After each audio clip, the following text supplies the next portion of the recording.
E aí galera, tudo bem?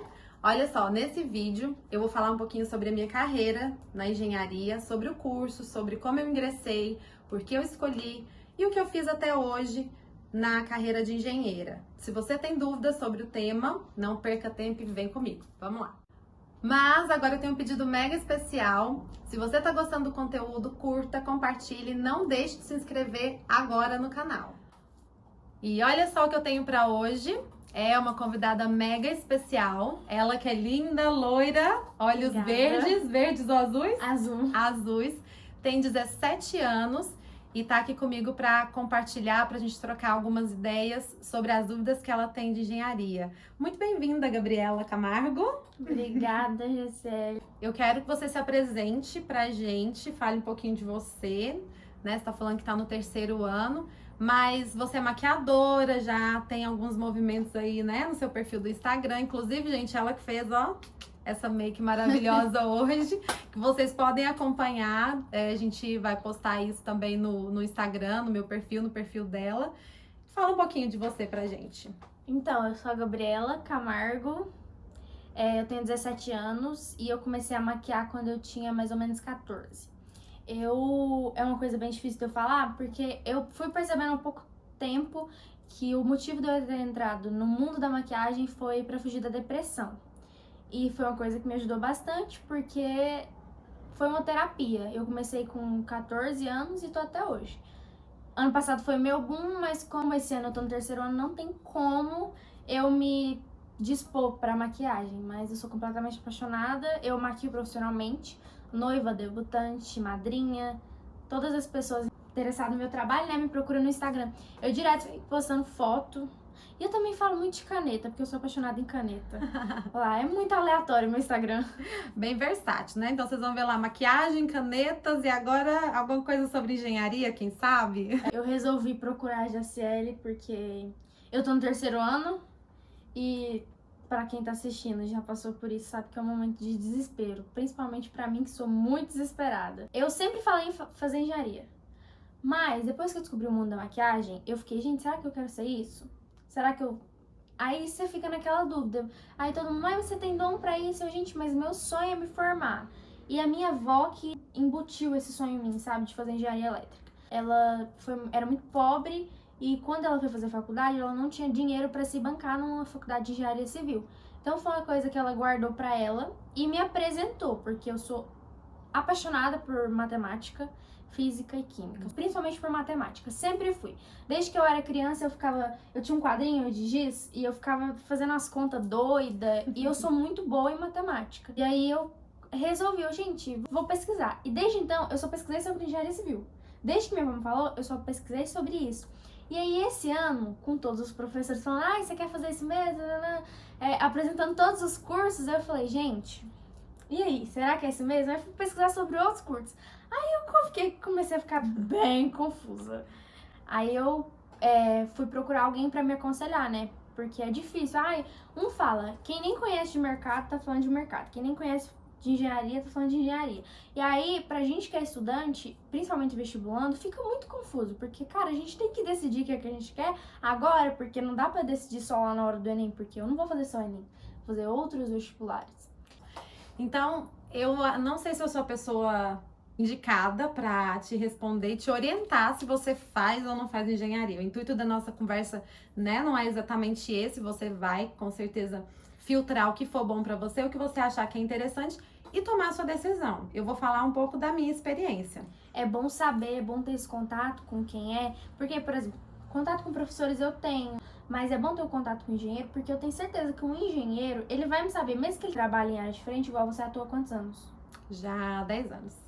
Pois é, você já atua há 10 anos, é uma carga muito importante para repassar para mim que não sei nada, que eu só sei o que eu pesquiso das universidades. Então eu nem sei o que é engenharia civil, eu sei que... E quando eu fui no espaço das profissões do UFG, eu fiquei muito frustrada com engenharia civil, sinceramente. Porque o cara que foi falar de engenharia civil, ele falou que engenharia civil era de construir prédios e pontes e aí eu falei, tá, mas isso eu sei, me fala um pouco mais. Por isso eu resolvi procurar alguém que realmente possa, não me falar o que eu devo escolher, mas me falar da profissão Como mesmo. funciona? Bom, eu vou te contar como foi a minha experiência de escolha do curso. Não foi algo como você, que eu tinha pensado há muito tempo querendo engenharia civil. Eu não tenho nenhum familiar que foi engenheiro, que teve alguma coisa a ver com isso. Ninguém que me apresentou o curso e falou assim: ai, minha filha vai ser engenheira, nada disso. Na realidade, eu queria fazer matemática. Inclusive, na minha camiseta, né, de formanda do terceiro ano, tava escrito matemática. Nem sei se isso é usual hoje ainda, se faz isso ainda? De colocar o curso no terceiro ano? Não, lá no progressivo não faz não, mas quando eu era criança, eu também falava que eu queria fazer matemática.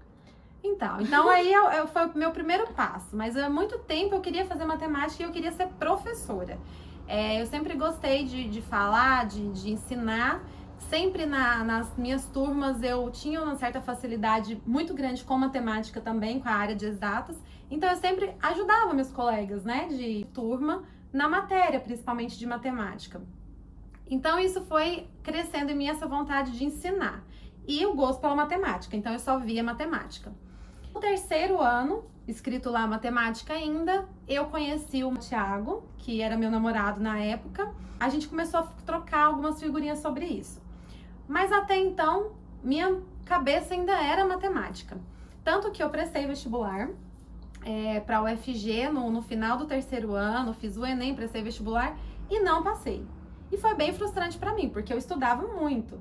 Só que eu sempre estudei em escola pública e acho que eu tinha um certo prejuízo em relação a quem às vezes tinha um conteúdo um pouco mais reforçado, né? Isso acho que fez diferença. As coisas da escola particular, principalmente nessa época de coronavírus, então, é visível. Eu tenho todo um material, assim, incrível, mas é muito caro. Muito caro, é muito inacessível. Exatamente. Então, mas a minha cabeça é que eu ainda iria passar, sabe? Então foi um pouco frustrante pra mim, sim, não passar, principalmente o curso de matemática, que não era um curso tão concorrido, então não precisava, assim, de uma performance tão boa. Mas eu sempre tive um problema também com esse tipo de prova. Eu sempre, digamos, lenquei na hora, sabe? Esse negócio de múltipla escolha me deixava muito confusa. Então, nos simulados, eu tinha amigas que a gente estudava junto, que às vezes nas provas e em tudo, eu sempre me saía melhor, mas no simulado eu não me saía bem, as pessoas saíam sempre melhor do que eu. Então eu não passei. Bom, não passando, no ano seguinte eu resolvi, vou entrar no cursinho por um ano, cursinho pré-vestibular por um ano, e no final do ano eu tento matemática de novo.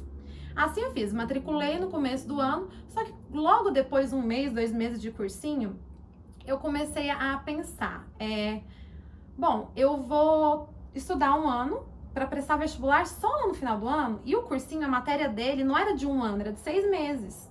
Então eu ia estudar uma coisa 6 meses, a mesma coisa 6 meses, e no final que eu ia fazer vestibular. Falei, não vou gastar esse dinheiro à toa, vou entrar só em agosto. Tranquei o cursinho, e nesse período, o Thiago começou a me falar sobre engenharia civil, falar que, mas você vai ser professora a vida inteira, né, aquele negócio e tal. Ele sempre pensou muito na questão da renda, professor não é muito rentável, né, e tal. E ele começou a falar sobre isso comigo. Em paralelo a isso, eu comecei a procurar. Assim como você, eu já tinha procurado antes algumas grades e comecei a procurar mais. E aí tem 3 fatores principais que me levaram a decidir. O primeiro, foi uma coisa muito importante que você já falou, a matemática. A minha paixão sempre foi matemática. Então, eu sempre lidei muito bem com a área das exatas. Então, isso eu tinha clareza. Eu quero seguir na área de exatas. Então, seja matemática, engenharia civil, tá dentro da área de exatas. Isso é importante, você saber o nicho que você se enquadra bem. Sendo exatas, você já exclui um monte de coisa aí, né? Um monte de outras opções de curso. Aí entrou também a questão do mercado. Naquele momento, o mercado de construção civil em si, ele estava crescendo e ainda estava bem tímido. Tinha poucos cursos de engenharia, não tinha muita gente formada de engenharia. Então, eu não conhecia, por exemplo, nenhum engenheiro formado na época. Ninguém, para trocar uma ideia, uma experiência. Mas eu conhecia o primo do Thiago, o Everton, que estava fazendo engenharia. O pai dele é um mestre de obras já bem experiente. E ele estava lá no 3º, 4º período mais ou menos. E a gente trocou umas ideias, ele me falou com muita empolgação do curso, me falou da área prática, da junção com a prática do pai dele, né? E paralelo a isso, quando eu falei com o meu pai ele me incentivou muito, ele ficou muito empolgado, sabe? Ele nunca falou pra mim fazer engenharia, mas ele ficou muito empolgado quando eu sugeri pra ele.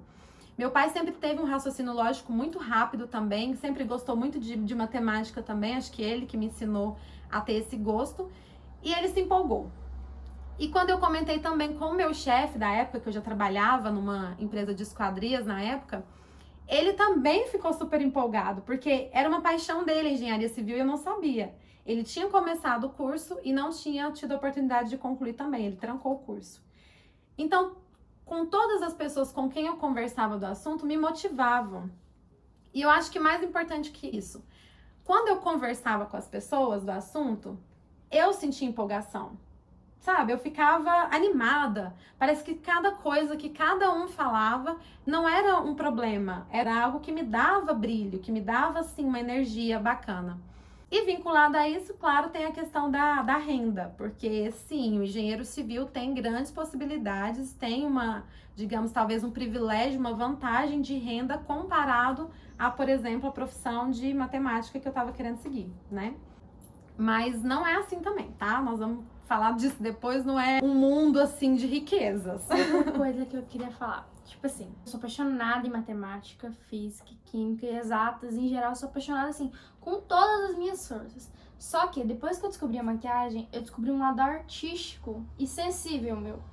Então, por exemplo, e depois a minha professora Mayara também, ela foi me incentivando e me fazendo gostar de artes e de sensibilidade. E aí, esse ano eu me encontrei no embate engenharia civil vezes design. Eu, gente, será que eu faço design? Mas aí eu fico pensando, será, como que vai ser eu fazendo design? Mas se eu entrar em design, design não tem exatas, quase não tem, se tem é pouco, e a engenharia não tem o lado artístico. Aí depois de tanto conversar com minha mãe falou assim, Gabriela, faz um e depois faz outro. E aí eu tenho dúvida nisso. Você acha que é possível você como formada?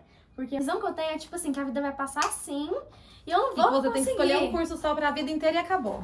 E se eu não passar no vestibular esse ano, parece que minha vida vai acabar porque eu vou perder um ano da minha vida. Não vai acabar. Eu não consigo entender essa questão do tempo, porque são 5 anos de informação. Se eu quero fazer pós-graduação, aí eu vou ficar quanto tempo? E aí quando eu quiser ter filho, quando eu quiser sair um pouco do mercado de trabalho. Ansiedade, meu Deus. Não, é muita coisa, porque eu tenho muita vontade, é um sonho meu de dar aula em faculdade. Eu quero dar Legal, aula em eu também faculdade. pensava isso. Só que não quero como matemática. Eu sempre quis dar aula em faculdade, com doutorado em engenharia. Legal. Eu também passei por um processo, ainda quando eu estudava, ainda quando eu estava fazendo engenharia, de querer virar professora na área de engenharia. E não é uma coisa ainda que eu descartei totalmente, mas talvez eu vá aplicar esse dom do ensino de outras maneiras, talvez não exatamente na faculdade. Mas tá vendo que o que você vai falando vai fazendo filtro e vai te norteando. Por exemplo, a paixão por exatas, ela não é um limitador, porque não quer dizer que todo mundo entra na engenharia apaixonado por exatas. Tem pessoas que entram lá e não lidam tão bem com a área de exatas, mas eles vão sofrer muito. Isso vai, porque o curso tem muito cálculo e assim, nível que vai realmente aumentando a dificuldade muito em relação ao que a gente estuda, né, dentro do primeiro, segundo e terceiro ano. Mas para quem gosta, é gostoso. Agora, eu tenho prazer em resolver exercícios. E olha, não é exagero quando a gente fala que na engenharia tem exercício que dá 3 páginas de solução. É verídico. E eu adorava isso. Igual você tá falando, tem prazer. Eu adorava pegar isso e no final ver aquilo tudo ali de conta. Pra mim era maravilhoso ver aquilo. Eu gostava. Mas tem gente que não gosta e mesmo assim se torna um bom engenheiro. Mas e quando, por exemplo, acontece assim? Eu tenho essa questão de autossabotagem. Por exemplo, eu posso ser tanto inteligente que for, mas às vezes eu não me acho capaz.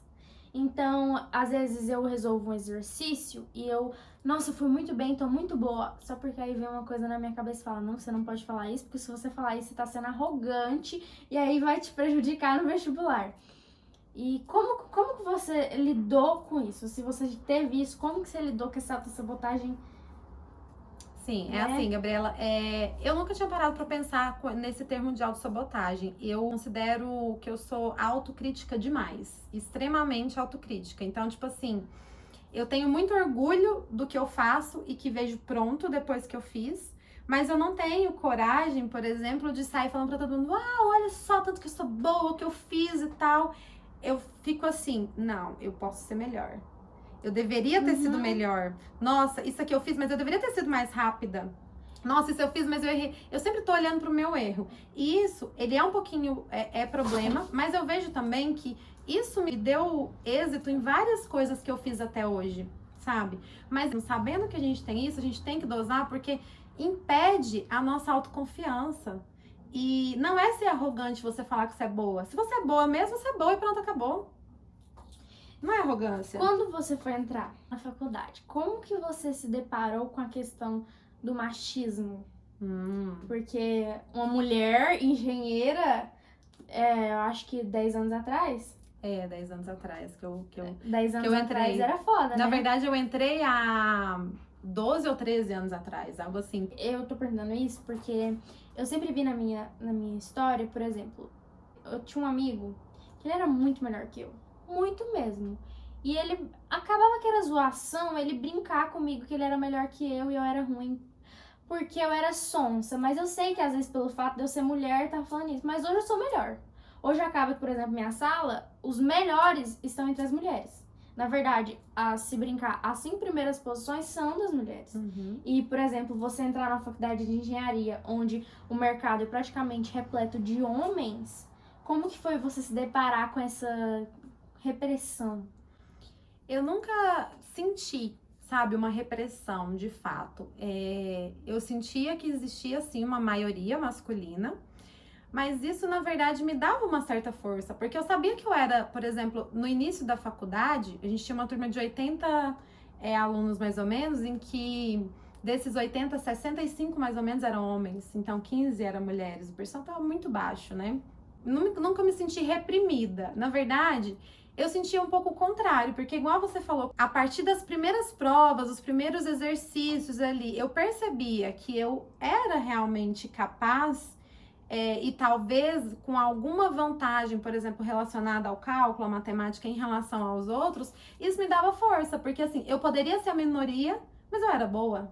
Eu poderia ser a minoria, mas eu era capaz, inclusive, de ajudar os outros. E aí, puxando mais um pouquinho que você falou sobre machismo, eu tinha um pouquinho mais de preocupação com isso nas obras. Apesar que eu sempre vivi um ambiente um pouco masculino. Por exemplo, meu primeiro emprego foi aos 14 anos, nessa empresa de esquadria de alumínio. Eu entrei como estagiária e depois fiquei na posição de assistente administrativo. Lá era o meu chefe, eu e a turma da operação, que era mais uns 10 homens. Todo mundo homem, só tinha eu de menina, na verdade, né? Aos 16, 17 anos, menina. E isso nunca foi um problema, porque eu sabia onde eu estava, o que eu devia fazer, e eu fazia bem feito. Quando eu fui para a obra, eu tinha um pequeno problema, que hoje eu acho que não acontece tanto. Mas quando eu passava na porta de uma obra, existia muito aquele negócio do povo mexer, sabe? Eu passava, por exemplo, aqui perto da minha casa tem muito prédio, e prédio em construção, e tinha lá, sei lá, 200 funcionários trabalhando. Gente, virava uma gritaria, o povo mexia demais. Acho que hoje não é assim mais. E eu me sentia constrangida com aquilo e ficava pensando, na hora que eu pôr o pé na obra, né, como é que vai ser isso? Só que isso depende muito da nossa postura também. Por exemplo, eu nunca cheguei numa obra arrogante de achar que eu era melhor. Eu sempre, do começo, eu aprendi isso, a chegar como estagiária, a aprender com as pessoas que estavam lá.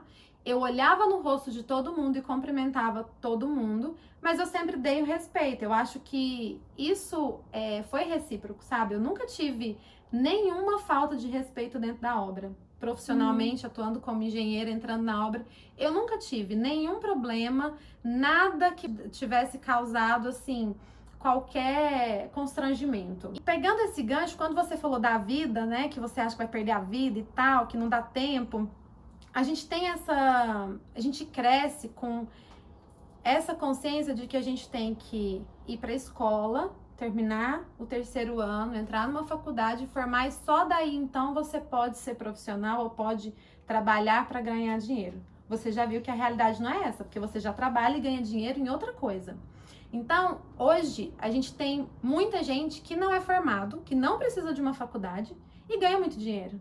Então não é realmente uma necessidade. Mas se é uma satisfação sua pessoal, você tem que fazer. Só que o mundo não vai acabar. Se você terminar a engenharia e descobrir que, não, realmente eu não quero ser engenheira, você não vai ter perdido. Tudo que você absorveu é seu. Você vai conseguir aplicar de uma forma diferente e dinâmica em outra coisa. Isso foi um aprendizado para mim quando eu pus o pé na faculdade, porque lá tinha gente que tinha 60 anos. Eu tinha colegas de 60 anos que eram mestres de obras que passaram uma vida trabalhando na construção e que não tiveram oportunidade, né, lá atrás de fazer uma faculdade e resolveram fazer aos 60 anos. Isso é um tapa na nossa cara. Porque assim, você acha que tá difícil pra você? Imagina pra essa pessoa de 60 anos que passou 40 sem estudar e voltou pra faculdade. Sei lá, parece que eu cresci com a impressão que a vida vai passar assim e que se eu não fizer as coisas rápido, eu não vou ter a vida. Então, é uma coisa... a vida realmente passa muito rápido, mas olha, eu olho por mim hoje, eu tô com 29 anos. A minha vida passou rápido, mas esse rápido eu fiz coisa pra caramba. Então, o importante é isso, é você não parar, é você não perder tempo. Você faz. De repente você chegou no final da engenharia e descobriu que você não quer seguir, que você não quer ser contratada numa empresa como engenheira, que você quer abrir um negócio diferente. O que eu te garanto é que a experiência na engenharia vai te dar uma ótima bagagem para ser empreendedora em qualquer negócio. Porque o curso de engenharia, ele não ensina, na verdade não só o curso, tá? A prática também. Não ensina só teoria, não ensina só a construir edifícios e pontes.